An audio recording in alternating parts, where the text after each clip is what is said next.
Hello everyone, आज again हम शुरू करेंगे बीएससी थर्ड ईयर मैथमेटिक्स और हम इसने स्टार्ट किया था paper third differential geometry and tensor. ठीक है, तो पार्ट वन आपका लेक्चर आ चुका है, उसमें बेसिक कंसेप्ट पार्ट वन बताया गया था। अभी तक आपने नहीं देखा है तो पहले वो लेक्चर जाके देख लीजिएगा, तभी इन चीज़ों को आपको समझ में आएगा। आपको समझ रहे हैं?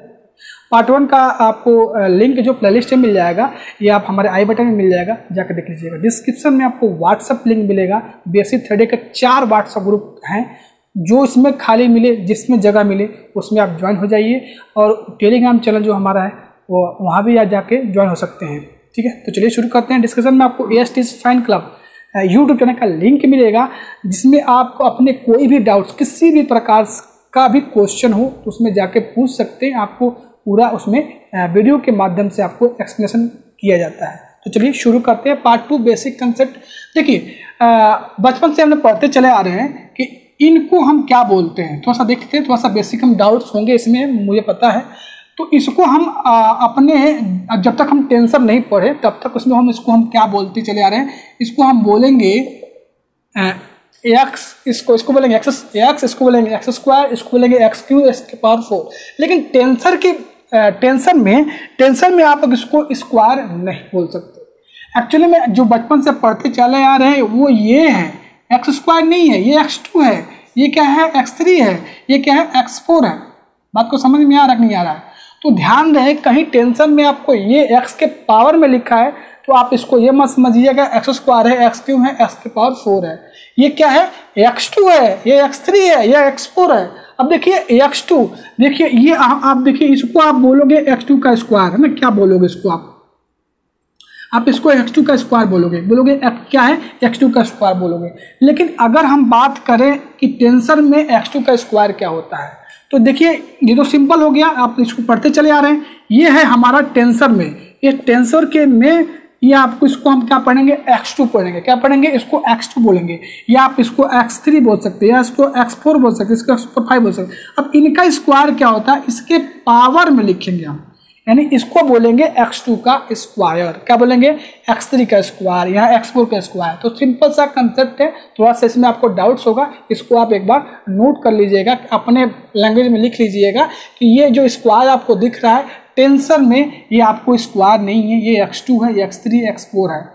हाँ, ये आप बचपन से पढ़ते चले आ रहे हैं। अगर बात करें, ये तो x2 स्क्वायर है। अब देखिए ये और ये दोनों बराबर है, ये जनरल हम पढ़ते चले आ रहे हैं, ये x2 का स्क्वायर, लेकिन टेंसर में ये x2 का स्क्वायर है। आपको समझ रहे? तो इसको आप नोट कर लीजिएगा, समझ लीजिएगा। चलिए हम नेक्स्ट देखते हैं। ठीक है, तो नेक्स्ट देखिए, टोटल, सपोज हमारे पास कोई फंक्शन है x y z, तो टोटल डिफरेंशिएशन आपने पढ़ा होगा। इसको हमने क्या लिखा है? df equal to del F upon del x dx plus del F upon del y dy, हाँ, del F upon del z dz। आपने पढ़ा होगा बीएससी फर्स्ट ईयर में। हाँ, तो यहाँ पर देखेंगे हम, अगर हमारे पास फंक्शन यहाँ पर x1 है, x2 है, x3 है, तो इसका टोटल डिफरेंशिएशन क्या होगा? तो df इक्वल टू क्या होगा? Del F upon del x1 dx1 plus del F upon del x2 dx2 plus del F upon del x3 dx3। हाँ, तो यहाँ पर ये आपको 3 क्या दिया? यहाँ पर 3 वेरिएबल है, मतलब यहाँ पर x1 x2 x3 है, हो सकता है यहाँ पर x4 हो, x5 हो, xn हो, है ना। तो इसका टोटल जो डिफरेंशिएशन होगा इस तरह से किया जाता है, हाँ, टेंसर में। ठीक है, तो देखिए यहाँ पर अगर हम del F upon del x1 निकाल, अब इसको देखिए यहाँ पर ध्यान से, इसको समेशन के फॉर्म में आप कैसे लिख सकते हैं? इसको समेशन के फॉर्म में आप कैसे लिख सकते हैं? तो यहाँ पर समेशन आई कहाँ से कहाँ वेरी कर रहा है? 1 2 3 तक कर रहा है। हाँ, del F upon del X I और D X I. Einstein summation convention में आपने पढ़ा होगा कि टेंशन में जब भी आपको क्या हो जाता है, डमी, यहाँ पर देखिए रिपीटेड हो गया है, यहाँ पर ना रिपीटेड इंडेक्स हो गया, तो क्या बोलता है उसमें आइंस्टीन समेशन कन्वेंशन ने ये बोला था कि समेशन को क्या कर दिया, उसने क्या कर दिया, एडॉप्ट कर दिया, में उसको स्किप कर दिया जाता है। तो एक्चुअली में ये क्या है? Del F upon del X I D X I, क्या है? पावर में है डी एक्स आई है। ठीक है, तो ये थोड़ा सा बेसिक कंसेप्ट था जो आपको जानने चाहिए थे। ठीक है, सपोज यहाँ पर हमारे पास क्या है, x1 x2 और x3 है, तो डेल x1 के रिस्पेक्ट में करते हैं तो उसकी वैल्यू क्या आएगी, 1 आएगी। अब x1 को अगर x2 के रिस्पेक्ट में करेंगे तो क्या आएगा, 0 आएगा। x1 को अगर हम x3 के रिस्पेक्ट में करें तो क्या आएगा, 0 आएगा। अब देखिए दूसरा काम देखिए, x2 को अगर हम x1 के रिस्पेक्ट में करेंगे तो क्या आएगा, 0 आएगा। x2 को अगर हम डेल x2 के रिस्पेक्ट में करेंगे तो क्या आएगा, यहाँ पर 1 मिलेगा। उसके बाद सिमिलरली डेल x2 को अगर x3 के रिस्पेक्ट में करेंगे तो 0 आएगा। अगर हमारे पास कोई फंक्शन है x1 x2 x3 है, हाँ, तो 3 फंक्शन हम ले रहे हैं, i बराबर 1 2 3 ले रहे हैं। अगर ये अंत तक आप कर सकते हैं यही काम, तो यहाँ पर देखिए डेल x3 हाँ को अगर हम x1 के रिस्पेक्ट में करेंगे तो 0, डेल x3 को अगर हम x2 के रिस्पेक्ट में करेंगे तो 0, डेल x3 को अगर हम x3 के रिस्पेक्ट में करते हैं तो 1 आता है। ठीक है, यानी क्या आ रहा है, अगर i बराबर j हो रहा है तो उसकी वैल्यू 1 आ रही है। यानी इसको जनरल फॉर्म में लिखें, डेल xi डेल yj, जब i, देखिए ध्यान से देखिए, जब i बराबर j हो रहा है तो उसकी वैल्यू 1 हो रही है, यहाँ भी हो रही है, यहाँ भी हो रही है। बाकी डिफरेंट पे क्या आ रहा है, तो ये कोने का डेल्टा आपका हो जाएगा। तो यहाँ पर देखिए कब होता है, 1 होता है जब i इक्वल टू क्या होता है, j होता है, और 0 होता है जब i not equal to j होता है। समझ में आ रहा है, नहीं आ रहा है? तो ये थोड़ा सा ये बेसिक चीज़ें हैं जो आपको बिल्कुल जाननी चाहिए। ठीक है, चलिए हम नेक्स्ट देखते हैं। तो आइए थोड़ा सा हम कोनिकल डेल्टा आईजे के डिफिनेशन के बारे में थोड़ा सा एक जान लेते हैं। जब ये 1 होता है तो i इक्वल टू j होता है, जब 0 होता है तो i not equal to j होता है। ये डिफिनेशन आपने पढ़ा था। अगर यहाँ पर डेल आई जे और यहाँ पर ये जे के, इसके बारे में जान लेते हैं कि कोनिकल डेल्टा से अगर कुछ प्रोडक्ट में है तो इसका रिजल्ट्स क्या है। एक रिजल्ट्स के तौर पर समझ सकते हैं। देखिए कभी भी मान लीजिए यहाँ पर डेल्टा आई जे कोई टर्म है, यहाँ ये हमारा कोनिकल डेल्टा है और ए यहाँ पर ए आई जे है, तो जो डमी इंडेक्स में होता है उसी को हम सम के फॉर्म में लिखते हैं। वो क्या करता है, 1 से लेके n तक वेरी करता है। अगर आप ऐसे देखिए, इसमें डमी इंडेक्स क्या है, j है, लेकिन जब j को बोला जाए कि 1 2 3 तक वेरी करिए, तभी आप इसको क्या करेंगे, 1 2 3 तक वेरी कराएंगे, यानी सम के फॉर्म में लिखेंगे। लेकिन जब कुछ कहा नहीं जाए तो j को आपको 1 से लेके और n तक वेरी कराना है। ध्यान दें इन चीज़ों को, इसको याद रखना आप, है ना। जब डमी इंडेक्स को आपसे बोला जाता है कि यहाँ से यहाँ तक मतलब i 2 1 2 3 तक वेरी कराइए, जब कुछ ना कहा जाए तो आपको उसमें समझना चाहिए कि 1 से लेके n तक वेरी करेगा। तो देखिए इसको हम सम के फॉर्म में लिखते हैं। तो डेल i 1 यहाँ से 1 के, है ना, पहला टर्म हो गया। हम डमी इंडेक्स क्या करता है, सम के फॉर्म में लिखते हैं। ध्यान रहे जे को डमी इंडेक्स बोल रहे हैं क्योंकि वो सुपर स्क्रिप्ट में भी है और यहाँ पर क्या है, इसमें क्या है, सब स्क्रिप्ट में है। और आई डेल्टा के लिए फ्री है इंडेक्स है और ए के लिए के फ्री इंडेक्स है। इन बातों को समझिए। तो प्लस आई डेल्टा आई 2, हाँ, इस तरह से एक सम के फॉर्म में हम लिख सकते हैं डमी इंडेक्स को। ओके, लास्ट जो आपका आएगा आई एन ए के पावर एन के। कहीं न कहीं देखिए जो जे है 1 से लेके n तक वेरी कर रहा है, लेकिन इसमें जो i और k ये भी 1 से लेके क्या कर रहा है, k तक वेरी कर रहा है। लेकिन जहां डेल्टा ये डिफरेंट वैल्यू देगा वहां पर इसकी डेल्टा आई जे की वैल्यू क्या होती है, कोनिकल डेल्टा से ये 0 होता है। तो कहीं ना कहीं यहाँ पर बीच में जो आएगा डेल्टा जे, मतलब आई भी जे के इक्वल होगा। जब इक्वल होगा तब उसकी वैल्यू क्या हो जाएगी, 1 हो जाएगी। तो यहां से क्या होगा, ये आएगा। तो बाकी देखेंगे डेल्टा आई के ये डिफरेंट है आई के, है ना, ये 0 हो जाएगा, ये 0 हो जाएगा। यहाँ पर ये 0 नहीं होगा। हाँ, जब आई बराबर जे हो जाएगा तो बाकी सब तो 0 होगा, 0 प्लस 0 प्लस, देखिए डिफरेंट वैल्यू है आई जे की वैल्यू। लेकिन कहीं ना कहीं एक टर्म ऐसा आएगा जो आई जे क्या हो जाएगा, इक्वल हो जाएगा। तो 1 यहाँ पर क्या होगा, 1 इंटू ए के पावर जे के, हाँ, बाकी ये भी 0 हो जाएगा। तो इन चीज़ों को ध्यान रखिए। अब ये रिजल्ट के तौर पे आप यूज कर सकते हैं डेल्टा आई जे ए जे के इक्वल टू आप लिख सकते हैं, इसको यूज कर सकते हैं। जे के, ठीक है। तो जब i इक्वल टू जे हो जाएगा, देखिए सॉरी यहाँ पर i हो जाएगा आई के, है ना, आई के हो जाएगा। तो यहाँ से क्या हो जाएगा, आई के हो जाएगा। तो कभी भी आपसे अगर रिजल्ट, ये रिजल्ट के तौर पे आप इसको समझ लीजिए, डेल्टा आई जे और प्रोडक्ट में यहाँ पर ए जे के है और ये जे डमी इंडेक्स है, तो ये कोनिकल डेल्टा कन्वर्ट हो जाता है आई के रूप में, एक रूप में आई के। ये रिजल्ट के तौर पे आप इसको लिख लें कि कहीं अगर आता है टेंसर में नेक्स्ट आगे आता है, तो आप अगर ऐसा आता है डेल्टा आई जे इंटू ए उसके सुपरस्क्रिप्ट में जे के है, तो जे जो है डमी इंडेक्स है, तो डेल्टा ये स्किप हो जाएगा, ये हो जाएगा ए के सुपरस्क्रिप्ट में आई के हो जाता है। एक रिजल्ट के तौर पे इसको आप नोट कर लें, ठीक है। तो आइए अब नेक्स्ट समझते हैं डिटर्मिनेंट, टेंसर में डिटर्मिनेंट कैसे निकालते हैं, है ना। तो सपोज देखिए, अगर आपने क्लास 12 से पढ़ते चले आ रहे हो, जो हमारा मैट्रिक्स होता है A=, अगर सपोज होता है A11, A12, A21, A22, है ना, तो इसका डिटर्मिनेंट आप कैसे निकालते हो, इस तरह से आप कर देते हो A11, A12, A21, A22 कर देते हो ना। अब देखिए टेंशन में इसका नोटेशन बिल्कुल चेंज हो जाता है, क्या हो जाता है, चेंज हो जाता है। अगर मैं बात करूं जनरल मैट्रिक्स की, देखिए इसका मीनिंग क्या है, A11 का मतलब है कि फर्स्ट रो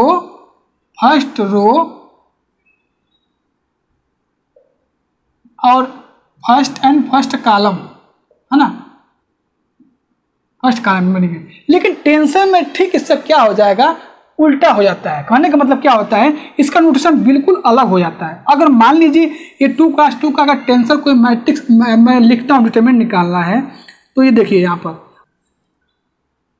तो देखिए यहाँ पर इसको मैं लिख रहा हूँ, इसका मीनिंग है A11 का मतलब होता है कि फर्स्ट रो फर्स्ट कॉलम। अब देखिए टेंशन में रो जो होता है ऊपर होता है और कॉलम क्या होता है, नीचे होता है। अब देखिए ये 1 1 है, यानी फर्स्ट रो फर्स्ट कॉलम, तो फर्स्ट रो, वो रो जो ऊपर जो होता है ये क्या है, फर्स्ट रो है, क्या है, फर्स्ट रो। अब यहाँ पे क्या है, फर्स्ट कॉलम है, क्या है, कॉलम। बात को समझ में आ रहा है कि नहीं आ रहा है। तो अब देखिए मैं इनको लिख रहा हूँ टेंसर में, यह तो सिंपल डिटरमिनेंट टाइप 12 से पढ़ते चले आ रहे हैं, कैसे निकालते हैं। इस A11 का मतलब होता है first row first column, first row second column, ठीक है। उसके बाद second row first column, second row second column. मतलब देखिए, अब ये देखिए, ये आप सिंपल जो डिटर्मिनेंट निकालते उसका एलिमेंट कैसे लिखते हैं, और टेंसर में देख लीजिए कैसे लिखते हैं। सिमिलरली अगर 3x3 का भी लिखना हो तो आप ऐसे भी लिख सकते हैं। अगर सिमिलरली हमें 3x3 का कोई मैट्रिक्स है, उसको हमें क्या लिखना है, टेंसर की लैंग्वेज में लिखना है। तो देखिए ये देखिए यहाँ पर, ये first row first column, first row second column, first row third column, बात को समझ रहे हैं।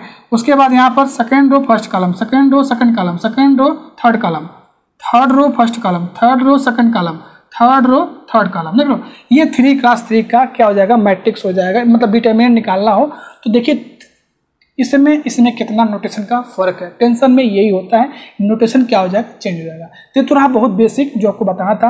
अब हम बात करेंगे कि अगर हमारे पास कोई मैट्रिक्स हो, उसका हमें डिटरमिनेंट, मतलब टेंसर में डिटरमिनेंट कैसे निकालते हैं, टेंसर का जनरल फॉर्म हम पहले लेंगे। लेकिन उससे पहले मैं आपको एक छोटा सा एग्जाम्पल जो पढ़े हैं हम लोग, वो हम करके दिखाते हैं आपको, ताकि आपको थोड़ा सा 3x3 के बार देख लेते हैं। उसके बाद हम जनरल देख लेंगे कि कोई भी अगर मान लिया मैट्रिक्स ए दे रखा है, उसका डिटरमिनेंट कैसे निकालते हैं टेंसर में, ठीक है ना। तो आइए देखते हैं नेक्स्ट। आइए समझते हैं। सपोज हमारे पास कोई डिटरमिनेंट है 2 3 4, कोई मैट्रिक्स का डिटरमिनेंट हमें इसको ये क्या है, स्मॉल ए से है। पहले आर्डर 3 का समझ लेते हैं, उसके भी इन्हीं चीज़ों से आपको जनरल मैट्रिक्स समझ में आ जाएगा। देखिए इस फर्स्ट जो सिंपल हम मैट्रिक्स पढ़ते चले आ रहे हैं, तो उस फर्स्ट एलिमेंट को हम A11 बोलते हैं। क्या बोलते हैं, A11। लेकिन टेंसर में इसको हम फर्स्ट रो फर्स्ट कॉलम ऐसे लिखते हैं। अब इसका कोफैक्टर A11 का कोफैक्टर जो होता A11 का जो कोफैक्टर होगा, कोफैक्टर होगा हमें cofactor of A11 first row first column. अब देखिए इसका कोफैक्टर को कैसे डिनोट करते हैं ये समझ लीजिए। कोफैक्टर में जस्ट उल्टा हो जाता है। A1 first column first row just उल्टा हो जाता है। इसमें देखिए इसको फर्स्ट रो बोलते हैं, फर्स्ट कॉलम बोलते हैं, लेकिन कोफैक्टर में फर्स्ट रो जो होता है वो नीचे हो जाएगा, यानी वो क्या हो जाएगा, सब स्क्रिप्ट में हो जाएगा। और जो आपको टॉप पे दिख रहा है सुपर स्क्रिप्ट में, ये फर्स्ट कॉलम, इसका मीनिंग है कि फर्स्ट कॉलम। इन चीज़ों को बहुत बारीकी से आप समझना पड़ेगा, है ना, बहुत बेसिक है। फर्स्ट रो मतलब किसी एलिमेंट का अगर मान लीजिए हमें निकालना है, कोफैक्टर इसका निकालना है, ठीक है, तो क्या करते हैं, अब इसका नोटेशन टेंशन में कैपिटल ए से डिनोट करते हैं। इसका मतलब है फर्स्ट रो फर्स्ट कॉलम। लेकिन एलिमेंट जो होते हैं वो रो ऊपर, रो जो होता है फर्स्ट रो को ऊपर डिनोट करते हैं, अब फर्स्ट को कॉलम में। तो चलिए इस मैट्रिक्स का हम डिटर्मिनेंट निकाल के आपको समझाने का प्रयास करते हैं, ठीक है। आइए देखिए, इसका अगर डिटर्मिनेंट अगर हमें निकालना हो तो 2, हाँ क्या करते हैं हम लोग, यहाँ पर -1 के पावर 1 + 1 करते हैं, है ना। अब यहाँ पे देखेंगे फर्स्ट रो फर्स्ट का हम डिलीट करते हैं, यहाँ से क्या आएगा 32 - 3, ओके, यहाँ से -3। अब यहाँ से देखेंगे तो क्या आएगा 28 - 12, उसके बाद 4 आएगा, यहाँ से इसको कैंसिल होगा तो 7 - 32 आएगा। चेक कर लीजिएगा आप लोग भी, ठीक है। हाँ, अब देखिए यहाँ पर क्या होता है, यहाँ पर जो होता है हमारा +-1 के पावर 1 + 2 3, उसके बाद यहाँ पर क्या होगा -1 के पावर 1 + 3, एलिमेंट क्या था 3 था। तो आप इसमें डिटर्मिनेंट जब निकालते थे तो आप लोग माइनर फैक्टर निकालते थे। A11 का माइनर फैक्टर, है ना, कोफैक्टर क्या होता है, A11 का कोफैक्टर क्या होता है -1 के पावर 1 + 1 AM11। AM11 क्या हमारा माइनर फैक्टर है, ठीक है। तो देखेंगे यहाँ पर जब इसकी वैल्यू निकालेंगे आप तो क्या आएगा, उससे हमें नहीं मतलब है। फर्स्ट तो क्या था यहाँ पर, ये था। अब देखिए ये जो है ना, ये आपका क्या है, ये आपका क्या है, कोफैक्टर है। हाँ, इस 2 का कोफैक्टर है, यानी 2 × A11 प्लस, अब इसको भी ले लेंगे 3 × कौन सा एलिमेंट है, ये फर्स्ट रो और सेकंड कॉलम, क्या है, फर्स्ट रो सेकंड कॉलम। तो इसका कोफैक्टर कैसे, मतलब आपको पता है ना कि कॉलम को क्या करते हैं ऊपर लिखते हैं, और कोफैक्टर का, और क्या लिखते हैं, रो को नीचे लिखते हैं, प्लस 4 × थर्ड कॉलम और फर्स्ट रो। तो ये हो गया टेंसर के लैंग्वेज में। अब ये कौन सा एलिमेंट है, ये 1 है, फर्स्ट रो है फर्स्ट कॉलम है, उसका कोफैक्टर हो गया ये। अब ये कौन सा है, फर्स्ट रो सेकंड कॉलम, हाँ, अब ये कौन सा है, first row third column into ये हो जाएगा थर्ड कॉलम फर्स्ट रो। तो ये इसका डिटर्मिनेंट, हमेशा जो टेंसर में डिटर्मिनेंट का ए से है तो इसका डिटर्मिनेंट ये हो जाएगा। अब इसको आप कैलकुलेट कर सकते हैं, ठीक है।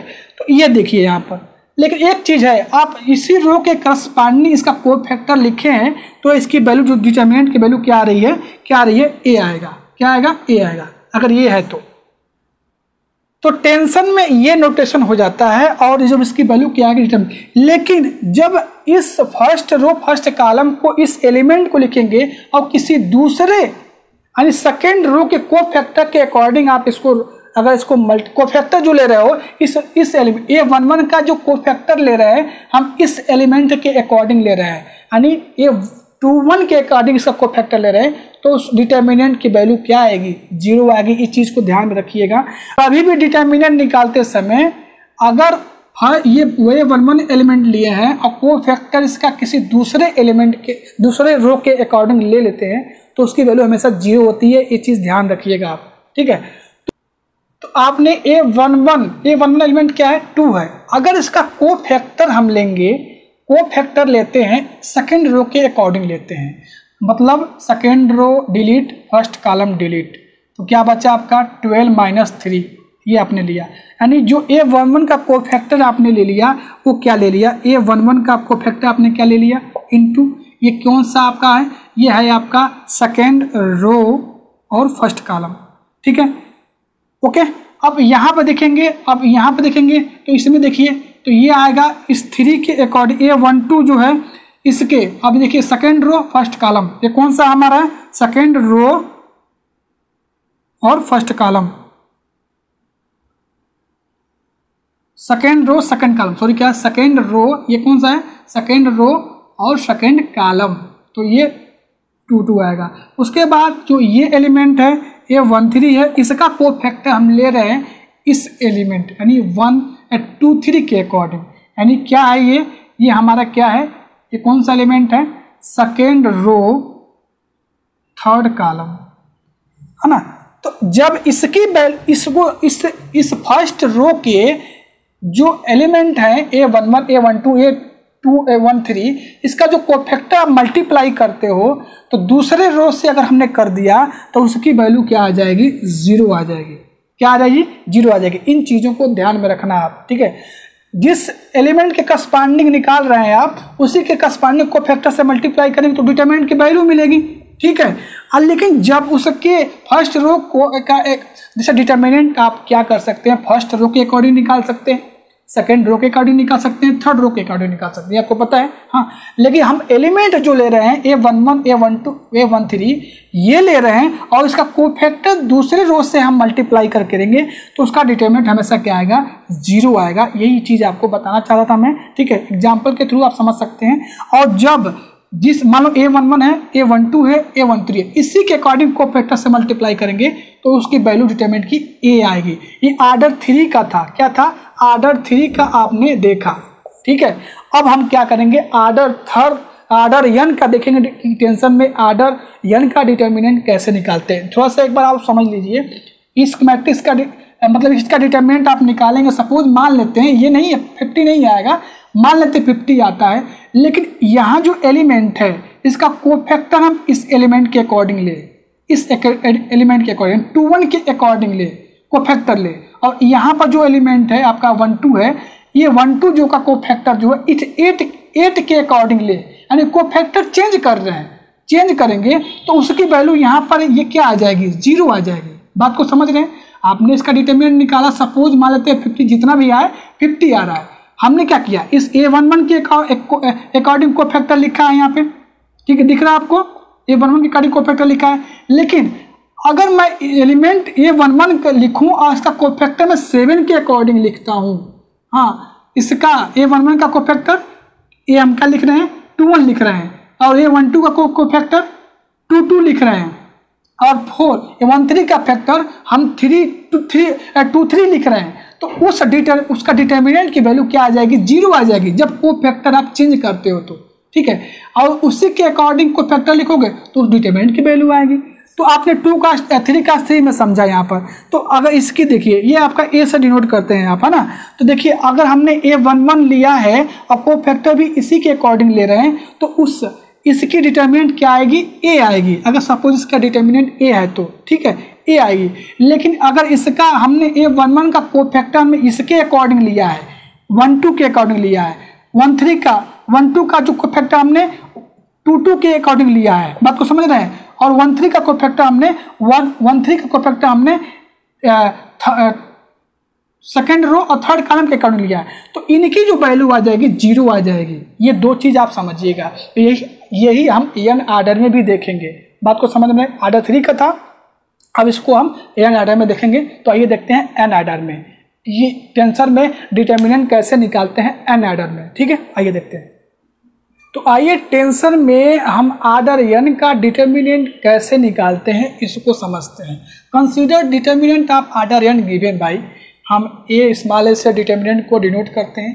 फर्स्ट रो में A12 A11 A12 A13 and यहाँ पर हो जाएगा आपका A1 jth, है ना। हाँ यहाँ पर होगा A यानी फर्स्ट कॉलम n रो, फर्स्ट कॉलम फर्स्ट रो और n कॉलम। ये है हमारा क्या, ये 1 2 है यानी सेकेंड रो और फर्स्ट कॉलम। ये देखिए हमारा क्या है 2 2 है, ये सेकेंड रो सेकेंड कॉलम है, ये सेकेंड रो थर्ड कॉलम है। इसी तरह यहाँ पर jth क्या है, jth रो क्या है, jth कॉलम है, ये क्या है सेकेंड रो jth कॉलम। उसी तरह यहाँ पर सेकेंड रो nth कॉलम, है ना। उसी प्रकार ith लिखे हैं यहाँ पर and so n, ith row first column, ith row second column, ith row और jth कॉलम ये एलिमेंट है। उसके बाद ith रो और nth कॉलम, उसके बाद हम nth रो पे चले गए, nth row first column, nth row second column and so on. यहाँ पर आ जाएगा आपका nth रो, n रो और n कॉलम। देखिए इसका डिटर्मिनेंट कैसे निकालेंगे। पहले हम क्या निकालते हैं, इसके फर्स्ट रो के करस्पॉन्डिंग इसका हम डिटर्मिनेंट क्या करेंगे, निकालेंगे।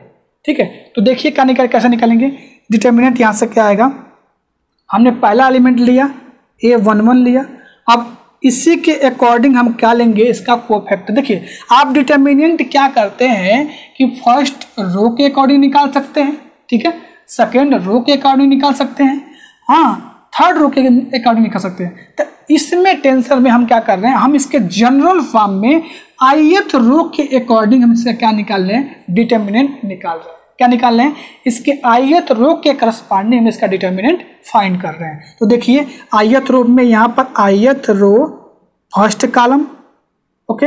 अब देखिए यहाँ पर अब ith रो और फर्स्ट कॉलम, इसका कोफैक्टर से क्या मल्टीप्लाई करें, इसका कोफैक्टर क्या आएगा, इसका कोफैक्टर आएगा आपका ith row first column, ith row first column, ठीक है। सिमिलरली यहाँ पर ith रो सेकेंड कॉलम, ठीक। इसका कोफैक्टर से क्या आएगा, यहाँ पर इसका कोफैक्टर आएगा आपका ith रो सेकेंड कॉलम, ठीक। उसके बाद एंड सो ऑन, ऐसे ही जाते रहेंगे। यहाँ पर क्या आएगा nth रो, इसका ith देखिए ith रो jth कॉलम, यानी ith रो और ith रो jth कॉलम, उसके बाद यहाँ पर हो जाएगा jth कॉलम ith रो, इसका कोफैक्टर हो जाएगा। ऐसे ही यहाँ पर क्या होगा, ith रो nth कॉलम, है ना, तो यहाँ से हो जाएगा nth रो ith कॉलम, ये इसका डिटर्मिनेंट होगा। अगर मान लीजिए हम इस ith रो के करस्पॉन्डिंग डिटर्मिनेंट फाइंड करते हैं, तो ये एलिमेंट लिखा, इसके अकॉर्डिंग कोफैक्टर क्या हो जाएगा, इससे करस्पॉन्डिंग क्या होगा, ith रो फर्स्ट कॉलम इसका कोफैक्टर होगा। ये डिलीट करोगे ना पूरा, ऐसे निकालेंगे। सिमिलरली ऐसे हो जाएगा। लेकिन जब आपने ऑर्डर 3 का देखा, तो जो इसका डिटर्मिनेंट के वैल्यू क्या आ रहा था, अगर सपोज A=2 है तो इसका डिटर्मिनेंट क्या आ जाएगा, A आ जाएगा। क्या आ जाएगा, डिटर्मिनेंट इसका A जाएगा। ध्यान से देखिएगा। लेकिन जो ही मैं इस ith रो और फर्स्ट कॉलम का जो एलिमेंट है, इसका जो मैं क्या करता हूँ, अगर कोफैक्टर किसी दूसरे एलिमेंट, किसी दूसरे रो के कोफैक्टर से अगर मैं करता हूँ, तो इसकी वैल्यू क्या हो जाएगी, 0 हो जाएगी। सपोज हमने जनरल ले लिया ith रो फर्स्ट कॉलम, यहाँ पर फर्स्ट कॉलम और kth रो लिया। kth रो का मतलब क्या हुआ, इसको छोड़ के यहाँ पर kth रो में आपका ये हो जाएगा, ये हो सकता है, ये हो सकता है, n हो सकता है। बात समझ में आ रही है। ये kth जनरल हमने लिया है कि जब भी इस ith रो और फर्स्ट कॉलम के अकॉर्डिंग जब भी इसका हम कोफैक्टर किसी दूसरे रो से लेंगे, तो उसकी वैल्यू क्या आएगी, इस पर बात करते हैं हम। ith रो सेकंड कॉलम, यहाँ पर kth row second column and so on. यहाँ पर क्या आएगा आपका ith रो jth कॉलम, यहाँ पर हो जाएगा आपका kth row jth column and so on. यहाँ पर हो जाएगा ith रो nth कॉलम, और यहाँ हो जाएगा nth कॉलम और kth रो, ठीक है। तो ये आपने देख लिया कि जब एलिमेंट हम ये ले रहे हैं, kth रो रहे हैं, इसका कोफैक्टर किसी दूसरे रो से मल्टीप्लाई कर रहे हैं, तो उसकी वैल्यू क्या मिलेगी। देखिए आपने जब देखा कि अगर मान लीजिए एक kth आपने रो लिया और इसी का कोफैक्टर से मल्टीप्लाई करने पे अगर A=2 है तो उसका डिटर्मिनेंट A आएगा। लेकिन अगर हम चेंज करते हैं, अगर किसी दूसरे रो के कोफैक्टर से मल्टीप्लाई करते हैं, तो उसकी वैल्यू क्या आएगी, 0 आएगी। क्या आएगी, 0 आएगी। अगर इसको हम समेशन के फॉर्म में लिखें, तो इसको समेशन के फॉर्म में लिखें तो J बराबर 1 to n Aj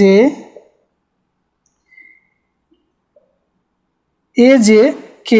इसमें देखिए, अगर देखिए आइंस्टीन का समेशन कन्वेंशन यहाँ पर अगर हम अप्लाई आइंस्टीन के जो उसने दिया था कि समेशन को अडाप्ट करके इन्हीं को हम लिख सकते हैं। अगर ये हमारा रिपीटेड इंडेक्स यानी क्या है डमी इंडेक्स है तो इसको आप ऐसे भी लिख सकते हैं ए आई जे, ठीक है, ए जे के, है ना। अब देखिए इसमें एक ही चीज़ है, जब आई बराबर के हो जाएगा तो इस डिटर्मिनेंट की वैल्यू ए हो जाएगी। जब आई नॉट इक्वल टू के होगा तो इसकी डिटर्मिनेंट की वैल्यू क्या आ जाएगी, एन आर्डर का जो डिटर्मिनेंट है इसकी वैल्यू क्या आ जाएगी, 0 आ जाएगी। क्या आ जाएगी, 0 आ जाएगी। ठीक है, तो इसको कैसे लिख सकते हैं हम, देखिए यहाँ पर इसको कैसे लिख सकते हैं, ए इंटू, देखिए यहाँ पर देखिए अगर आई बराबर के हो रहा है, आई बराबर के हो रहा है तो इसकी डिटर्मिनेंट की वैल्यू ए आएगी। अगर आई नॉट इक्वल टू सॉरी के ना के हो रहा है, आई नॉट इक्वल टू के तो इसकी वैल्यू 0 आएगी। क्या आएगी, 0 आएगी। इसको आप कोनेकल डेल्टा के फॉर्म में कैसे लिख सकते हैं, ए इंटू डेल्टा आई के। अब देखिए इस पूरे डिटर्मिनेंट की जो वैल्यू है इस पर यही इसी के लिए सब किया गया। जब देखेंगे आई बराबर के हो जाएगा तो इस डिटर्मिनेंट की वैल्यू ए हो जाएगी। जब आई नॉट इक्वल टू के होगा तो इस डिटर्मिनेंट की वैल्यू क्या आएगी, 0 आएगी। बस इतना ही है, आप समझ लिए ना। एक बार और समझ लिए एन आर्डर का डिटर्मिनेंट कैसे निकालते हैं टेंसर में।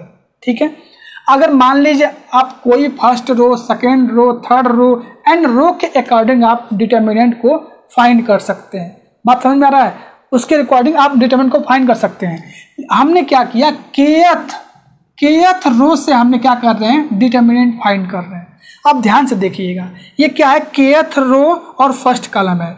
इसी के अकॉर्डिंग अगर हम इसका कोफैक्टर लिखते हैं, मतलब इसके अकॉर्डिंग कोफैक्टर क्या होगा, first row second column delete, जो उसका कोफैक्टर होगा उसको आपने यहाँ पर लिख दिया। ऐसे ही केथ रो सेकेंड कॉलम उसका कोफैक्टर लिखा। ऐसे ही आईथ रो जेथ कॉलम, हाँ इसका कोफैक्टर होगा क्या होगा, आई ए कोफैक्टर होगा ए आईथ रो जेथ कॉलम। ऐसे ही एन के लिए लिख दिया। तो इन सब की क्या होगी, अगर ए इक्वल टू ये एन आर्डर का डिटर्मिनेंट है तो इसका जो डिटर्मिनेंट आएगा ए आएगा। लेकिन जब इस एलिमेंट का आईथ रो का फर्स्ट कॉलम का जो एलिमेंट यहाँ पर है इसका कोफैक्टर किसी दूसरे रो से अगर मल्टीप्लाई करते हैं तो उसकी वैल्यू क्या हो जाएगी, 0 हो जाएगी।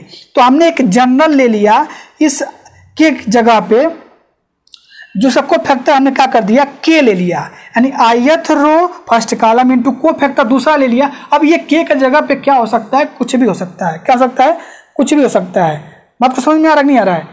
तो हमने क्या ले लिया यहाँ पर, ये क्या है आपका रो है, फर्स्ट रो हो सकता है, सेकेंड रो हो सकता है, थर्ड रो हो सकता है। हाँ इस तरह से आपने लिख दिया यहाँ पर। जैसे मान लेते हैं 3 का का कोई हम डिटर्मिनेंट है, मैट्रिक्स है, उसका आपको डिटर्मिनेंट निकालना है ना।